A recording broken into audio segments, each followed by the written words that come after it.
Welcome back. As you know, I am Eli, the computer guy, here for the Daily Blob, where we say you can't tell Trump not to do something. By God, if he wants to destroy the foundations of the American society, he will figure out how to destroy the foundations of our society. So anyways, I've been talking about how the Trump administration has been trying to destroy upper-level education here in the United States for a number of videos up until this point. Why this is important for you as a technology professional, especially if you're new into the field, is basically the question of what is this going to do for your academic advancement, or will you have academic advancement? Again, I know people who have had their colleges and universities go bankrupt while they're in the middle of the program. And that is not a pretty thing. Again, somebody that's outside of the United States may not understand.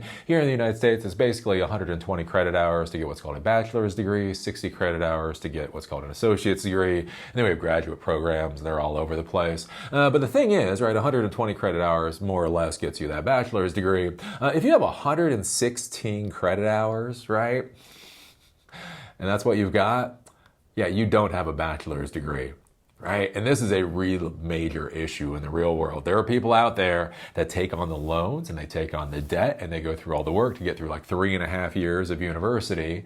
And then for something happens, death in the family, they run out of money, whatever else.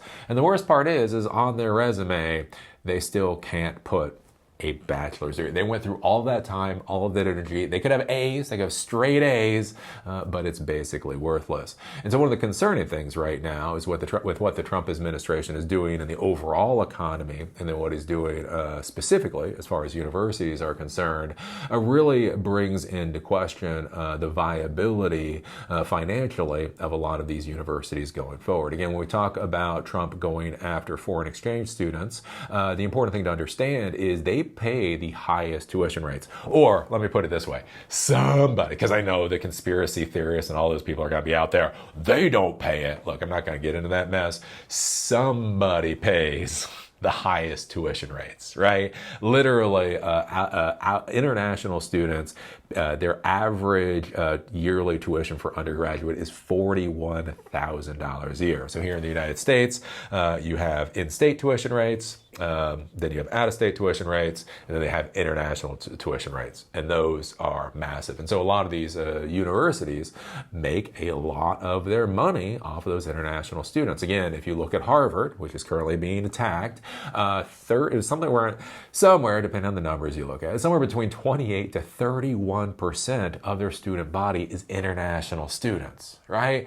That is that's a third of their student body, period, is international students. And then on top of that, they're paying higher rates, again, especially with state universities. They're paying higher rates. That's a lot of money going into these educational programs that pay for all the stuff. It pays for your professor, and it pays for your room, and it pays for the janitor, and it also pays for that Olympic-sized pool, and it also pays for the climbing wall, and it pays for that really, really, really nice food court. Anyways, those are arguments. Those are arguments for another day. The important thing to understand is when you look at these institutions, it takes a lot of money to keep them going, and they basically grow like normal businesses. Again, when you run an organization or a business, you've got to sign contracts, right? Okay, we're going to rent this building. We're going to get this office building. We're going to turn that into classrooms, right? You're going to sign a 5 or 10 year lease minimum on that building, or you're going to buy it, or you're going to build it, right? And you've got to be thinking about long-term perspective. And the thing is, you have black swan events. Don't get me wrong, you have black swan events. You have COVID happen. COVID was real. You have the Great Recession happen. You have other things happen. So as an organization leader, right, you've got to be taking all the information that you currently have. You're like the historical information with the current information with the forecasts to figure out what you should be doing going in the future. At the exact same time, also realizing there might be a black swan event that might upend everything, right? But the issue is right now is everything has been kind of trucking along as it's been trucking along. And now we have Trump come in and basically just overturn the apple cart, as we say, and just start causing a tremendous amount of havoc within our education system. Again, the Department of Education is basically being destroyed. What does that mean from a practical standpoint in 3 years? Again, a lot of this stuff to be thinking about, 3 or 4 years. Will it be the right call? Probably not, but maybe. But the issue is, right, it's adding a lot of chaos to the Department of Education. That's what it gets the financing, the Pell Grants, the college loans, all of that kind of stuff, making sure those go through. If there's a whole bunch of chaos and all of a sudden students can't get college loans, right, what is that going to do for the 2025-2026 timeframe, right? If you're a student and you want to go to university in the fall, but you can't get the loans like you're supposed to, now, again, to you, personal. Again, we talk about on the individual level. On the individual level, you don't get to go to university this year. You'll just start in 2026. This gives you a year to go out and get a job and learn about the real world and maybe be introduced to welding. And you'll realize you don't really want a college degree, right? On the individual level, it might actually be a good thing. Again, as I get closer to 50, that whole failures don't actually quite look like failures the way they used to look like failures. Again, because I failed during the dot-com burst, I was able to create a consultancy that did pretty well. Because my consultancy failed during the Great Recession, I got to become a YouTuber and scream into a camera. It was successful for a little while. I'm not successful anymore, but I was successful for a little while. Anyways, one of the things you find in life is that many times your failures end up being successes. I was talking to somebody recently about my previous, like the paramilitary stuff that I used to do. And I was supposed to go to Ground Zero, right? So the team that I helped create, was going to get deployed to Ground Zero. And when we were creating the team and we were creating all the ranks and everything, there's like rank inflation with all these teams. And so me being me, I wanted to prove you don't have to be big ranks. So one of the people took officership rank and I took NCO. So I just was going to be a sergeant because it didn't fucking really matter anyway. Anyways, what was curious is, so we had this officer corps that I basically could outvote or whatever. But I was down here as an NCO, right? Just to prove. So we have enlisted, and we have officer, whatever. Anyways, the curious thing is 9/11 happens, Ground Zero happens, so we get the call up to be able to go to Ground Zero. And part of the requirements is that only officers on a team were allowed to deploy. This was some federal requirement. And so instead of me going to Ground Zero, it's complete fire. There's another interesting person that went to Ground Zero who basically lost his mind about 30 seconds once he hit Ground Zero. And again, I looked at the leader of the group and said, we all knew that shit was going to happen. Why the fuck didn't go and got into bureaucracy and red tape? The point is, the interesting thing here is I was talking to somebody about this recently. It's like, oh, it's too bad you didn't get to go to Ground Zero. It's like, yeah, I used to think that. Almost 25 years later, I'm like, oh, thank Christ. And they're like, what do you mean? I'm like, have you heard of all the health problems for all those poor bastards that went to Ground Zero? All the health problems from the responders that went to Ground Zero, and how our federal government had about zero fucking interest in actually taking care of the health problems of the heroes that went to Ground Zero. Not only did they get god-awful cancers from going to Ground Zero, but then the government was like, well, if you had been a computer programmer, you might not be in this situation right now. What? I went to help at Ground Zero and you're not going to pay for my cancer treatment? But anyways, that's this whole sense. But anyways, right, on the individual level, what you may take for a long time as a failure, I took that to heart for a long time. I was like, fuck. And then, at a certain point, you look back and you're like, oh, okay. Maybe that wasn't such a bad thing, right? So anyways, you, on an individual level, you can't go to university in the 2025-2026 year, right? You go out, you learn how to weld, whatever else on an individual. That might be a good thing. Might be a horrible thing, but might actually be a good thing at the end of the day. After a long life, you'll realize why that was valuable. The issue is, though, at scale. What happens with tens of thousands or hundreds of thousands of students do not get their student loans or whatever else and have to make other plans? And then what happens to the institutions that were going to support all of those students, right? Becomes a major issue. Again, I talked about this with Trump trying to get rid of the Chinese students, right?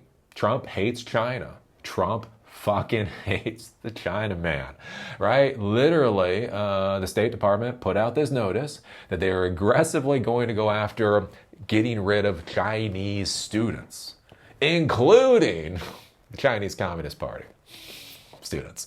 It literally is, they're aggressively going after to get rid of Chinese students, including the ones. No, we're aggressively going after the Chinese Communist Party people that happen to be students, or the military that happen to be students. No, they're going after you Chinese, you're getting the fuck out. And then if you got these other things, it's just gonna make it a hell of a lot easier.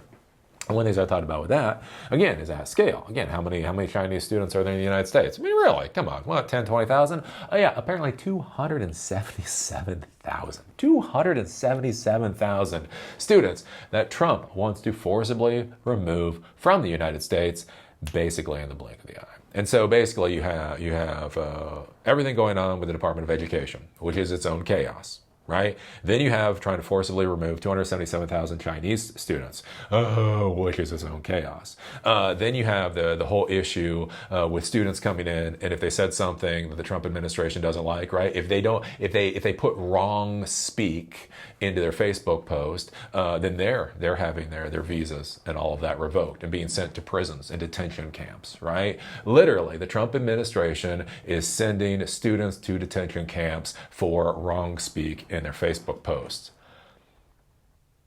I remember the days when Republicans used to scream about jackbooted stormtroopers because of Clinton. What happened to the Republicans? Hey, Republicans in Congress, can you stop pissing on yourselves for just a little bit and actually be human beings? We don't need alpha dogs in Congress. We need fucking human beings. But anyways, right? So they're chucking those people out. Basically trying to get rid of grants. So Harvard gets billions of dollars in grants every year for research and all that. Again, should they get it? There's an argument one way or the other on that, but that is being ripped away. Again, that's a funding mechanism, trying to get rid of grants for Columbia. We'll talk about this later. They're literally now going after Columbia University's accreditation. Right? So accreditation is basically that a university is certified that they meet certain standards. And when you have the accreditation, that means you can accept student loans, you can accept Pell Grants, you can accept veteran benefits to help pay for the program. The Trump administration is literally going after Columbia University's accreditation. So if overnight they're able to rip away Columbia University's ability to take students with loans, with grants, with veteran benefits, that is going to be massively devastating. And think about all these hammers on the education system, and then you are signing the dotted line, right? And again, the interesting thing is, as they're doing all this damage to the college education system, they're also making loan repayment stricter. Right? They're creating more and more risk for you for actually taking out one of those student loans as they try to damage the system. So basically at Harvard, right? So Trump has really this big thing against Harvard, right? Trump hates Harvard for whatever reason, right? Trying to go after grants for Harvard. Again, not trying to go after the grants for Harvard to reallocate them to teach people how to weld. This is not, we're going to take $4 billion in grants from Harvard and we're going to put that into the community college systems or the high school vo-tech systems. Wouldn't that be amazing? Wouldn't that be fabulous? What if we took $4 billion from Harvard and we directly infused that into funding for high school vocational programs? That would be great. Don't worry. We're not getting that. This is the Trump admin. Trump is about destruction, not about building anything. Anyways, so taking the grants away. And then one of the interesting things with Harvard is he was trying to go after the international students. So basically he was trying to revoke Harvard's ability to accept international students and force international students that are going to Harvard that are currently here to go home. The curious thing is, so that went into the legal system, because that is horse crap, and basically a judge batted it down, and basically they stayed the ability for the Trump administration to do that. Basically, they said currently the Trump administration does not have the right to revoke Harvard's ability to accept international students. But again, this is Trump. You don't say no to a Trump. Again, it's the rapist Mentality, you jackass, right? I want what I want. And if you don't give it to me, I will force you to give it to me. I demand you are on your knees slobbering on my ring. And if you don't do that, we are going to cause you pain. And so basically what Trump administration is now doing, they can't revoke Harvard's ability to take international students, or that's still going through the court system. So what they're simply doing is they're revoking visas for anybody going to Harvard. They will not approve visas for students trying to go to Harvard, and students that are currently in Harvard are going to have their visas revoked, right? So again, it's one of the issues with our system. I've talked about this many times. If you want to accomplish something in our system, there's 20 ways to accomplish something legally. So that is how he's now going after this. And this is, again, this is the Trump administration. The Trump administration doesn't give a damn about the American society. The Trump administration is destroying the fundamental pillars of the American society. So long as they get to piss on themselves and pretend like they're alpha dogs, they think they're winning. But this is going to harm you, right? From CNBC, Trump suspends entry of international students studying at Harvard. So you want to get to Harvard? Yeah. U.S.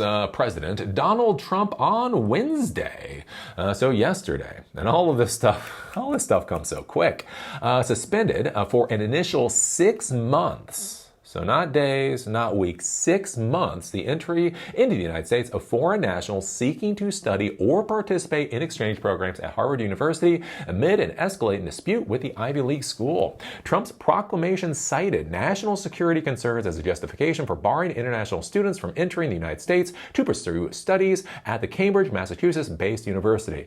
And I've been talking about this for a long time, this whole national security horseshit, right? They're not going to ban something because, you know, your speech because of freedom of speech or whatever else. They're always going to do national security, right? So basically the reason you can't study at Harvard as a French person is something about national security.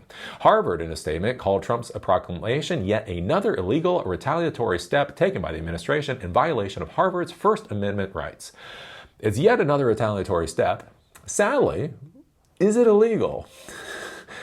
We would like to think this is illegal. Again, in our system, the legality is so squishy, it might not actually be illegal. Quote, Harvard will continue to protect its international students, it added. The suspension can be extended beyond 6 months. Trump's proclamation also directs the U.S.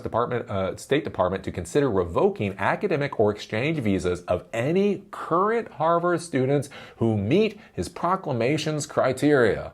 I proclaim that foreigners be gone. The directive on Wednesday came a week after a federal judge in Boston announced she would issue a broad injunction blocking the administration from revoking Harvard's ability to enroll international students who make up about a quarter of the student body. In an internal cable seen by Reuters that was issued a day after the court hearing, the State Department ordered all of its consular missions overseas to begin additional vetting of visa applicants looking to travel to Harvard for any purpose. How dare you try to go to Harvard? Wednesday's two-page directive said Harvard had, quote, demonstrated a history of concerning foreign ties and radicalism. Again, this is Red Scare, this is Yellow Scare, this is the insanity scare and a senile old loser in the Oval Office. And had, quote, extensive entanglements with foreign adversaries, including China. The FBI had, quote, long warned that foreign adversaries take advantage of easy access to American higher education to steal information, exploit research and development, and spread false information. Well, don't worry, the Trump administration is going to deal with the exploitation of research and development by canceling all the research and development. Don't worry, Iran will never be able to exploit our research and development again because we don't got none. Again, because Trump destroys, doesn't build a goddamn thing. It said Harvard had seen, quote, a drastic rise in crime in recent years while failing to discipline at least some categories of conduct, violations on campus, and had failed to provide sufficient information to the Homeland Security Department about foreign students' known illegal or dangerous activities. So the Trump administration continues to go after to destroy Harvard. Pull the grants. That is what it is. Try to take their ability to take foreign students. That is what it is. Literally revoke visas for folks going to Harvard. And again, what I'll say this as an American. If I was an international student right now, why the hell would I risk the United States? Again, like the forced isolation policies of the Trump administration, they might outlive me. This idiocy, right? Because again, think about this if you're a parent of a college student, right? So your kid has been working their ass off for their entire life, and again, the kids that get into Harvard. I may laugh at them behind their back, but, respect, right? You're playing on 2 sports teams, every season. You're doing the AP classes. You're learning a couple of extra language. You're going to the soup kitchens to help the poor people. Jesus, right? God knows, how they're actually able to do all that in a day, but they do for year after year after year after year so that they can get into some place like Harvard. Again, the parents of those students, they have to get the money together. Again, it's not simply the international rates or whatever, the Harvard rates, but they've got to pay that. Plus, they've got to pay for actually getting housing and food and all that kind of thing for them to live. Around Harvard, they've got to do the transportation. Beyond that, now your kid is most likely going to be an ocean away. Again, if it's an international student, right? Europe's a long way away, Asia's a long way away, even Mexico's a pretty decent way away. So it's not like, it's one thing like when your kid goes 30 minutes away or an hour away, you can go in and check up on them, right? If they're flying across the ocean, you're not going in and checking up on them, right? And basically, you're taking all of that and you have to make a gamble. It is a risk. Everything in life is a risk.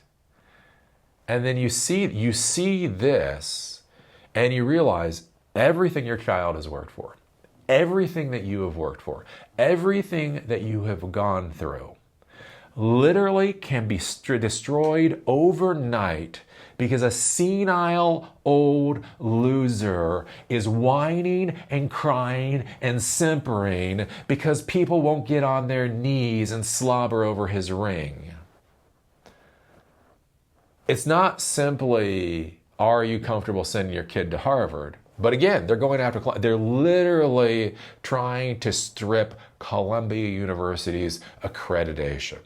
They're going after Harvard. They're going after Columbia. They're going after 277,000 Chinese students, right? In that environment, do you feel comfortable sending your kid into the United States?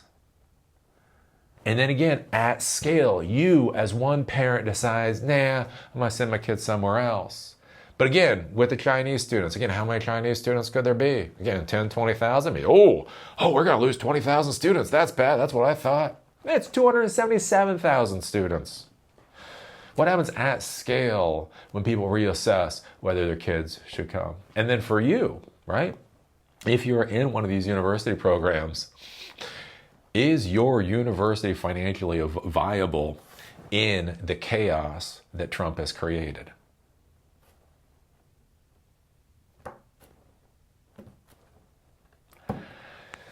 So anywho, this is the latest thing. This is the latest thing. So what do you think about this? What do you think about Trump suspending the visas of Harvard students? Because how dare they want to go and pay Harvard a crap ton of money? What do you think about this continued assault on the academic institutions by a single jackass in this country? What do you think about one senile old loser in the White House literally being able to destroy the wealth and the foundations of a society that's been created over centuries? Put your thoughts down below. And with that, see y'all later.